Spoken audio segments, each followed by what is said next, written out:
Okay, so hopefully you labeled your y-axis number of people in billions, and since 0 is our origin, we are going to go up by 1 billion people. So every other line is going to represent 1 billion more people.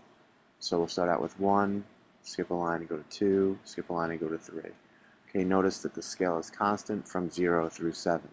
On our x-axis, we're going to basically go up by, well, every line is going to represent 20 years.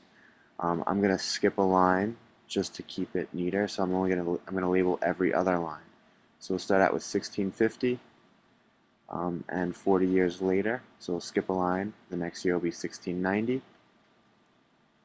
Okay, the next thing I label will be 1730, and basically we'll continue through that until we get to 2050. Okay, as you see, as I'm doing right now.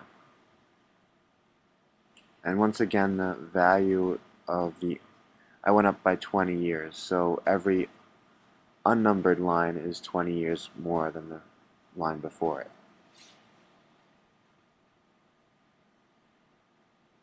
Okay, after you've completed labeling the x and y axis, why don't you try to plot the points? So if you'd like to check your answers, you can follow along. Number 1, the answer would be direct relationship. There's a direct relationship shown in the graph. Number 2 says it took 1,649 years for the world's population to double, going from 0.25 billion to 0.5 billion. How long did it take for the population to double again? That means it went from 0.5 billion to 1 billion. So we have to find a number or the year.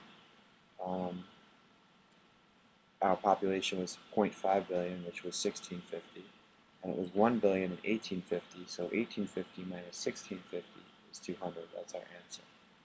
Okay, so if the population doubled from 1 billion, well, double means it would have reached 2 billion, so we'd want to find the year it was 2 billion and subtract that by the year it was 1 billion.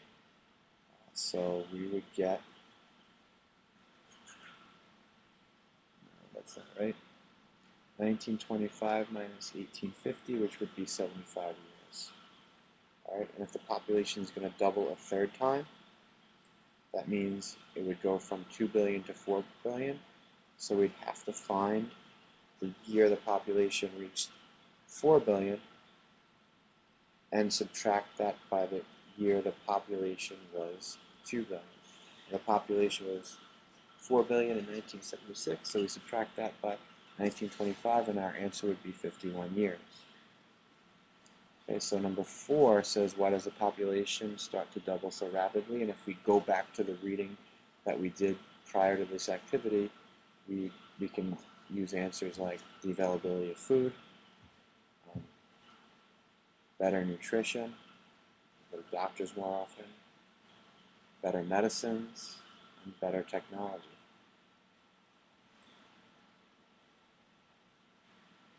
Okay, so question number 5 is about carrying capacity. It says some people argue that 8 billion is the carrying capacity for the human population on Earth. 1,000 years ago, there were only a third of a billion people, but we were multiplying. Now there's 7 billion of us. How did we grow so much, so fast? Say this glass is North America. The fuller the glass gets, the more people there are. Water drips in as people are born. Water drips out as people die. Okay, here's the entire world. Now let's go back 1,000 years. The Americas are nearly empty. Europe and Africa have less than 100 million people between them. And just like today, most people live in China, India, and the rest of Asia. For centuries, things stay pretty much the same. Births are canceled out by deaths. Women are having lots of babies, but most babies die before they grow up and have families of their own. We don't reach 1 billion until 1804. But things are changing. Better medicine and better agriculture are starting to slow the leak from the bottom of the glass. People still die, of course, but more babies grow up and have babies of their own. Lots of babies.